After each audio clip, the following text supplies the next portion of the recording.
Penuntun Saat Teduh Gereja Kristen Jakarta, Jumat 9 Oktober 2020 dengan tema Ketaatan karena Anugerah. Firman Tuhan terambil dari Filipi 2 ayat 12-18 berkata demikian.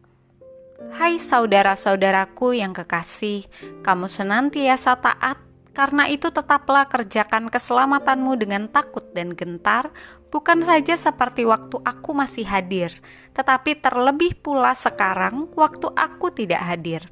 Karena Allah lah yang mengerjakan di dalam kamu baik kemauan maupun pekerjaan menurut kerelaannya.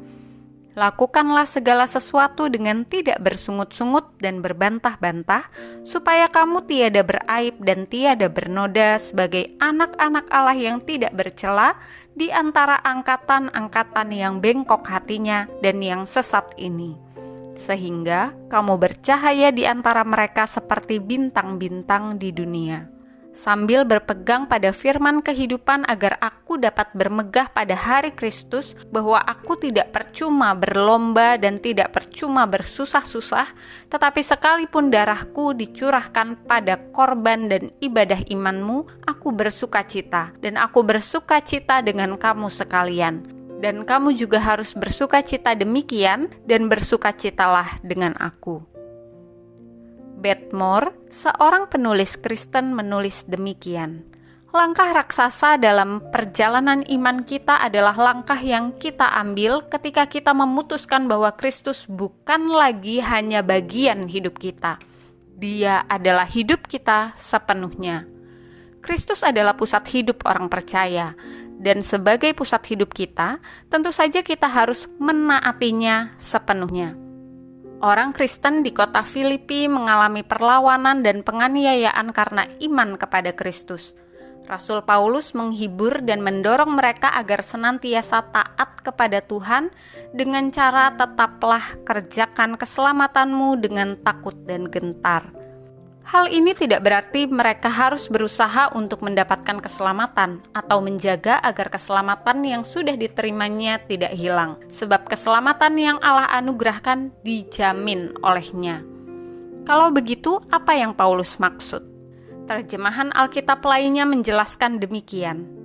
Berusahalah hidup sepenuhnya sesuai dengan apa yang pantas bagi orang yang sudah diselamatkan oleh Allah, yaitu dengan sikap takut dan hormat kepada Allah, bertumbuh menuju kedewasaan rohani serupa Kristus. Ketaatan kepada Allah ini dinyatakan dalam sikap dan cara hidup sehari-hari.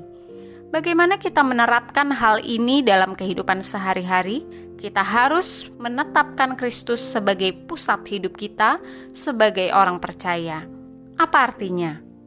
Pertama, Kristus menjadi Tuhan atas seluruh kehidupan kita. Seringlah bertanya pada diri sendiri, apakah yang saya lakukan ini sesuai dengan kehendak Kristus? Kedua, Kristus menjadi teladan atas seluruh kehidupan kita. Seringlah bertanya pada diri sendiri, apakah yang saya lakukan ini membuatku semakin serupa Kristus?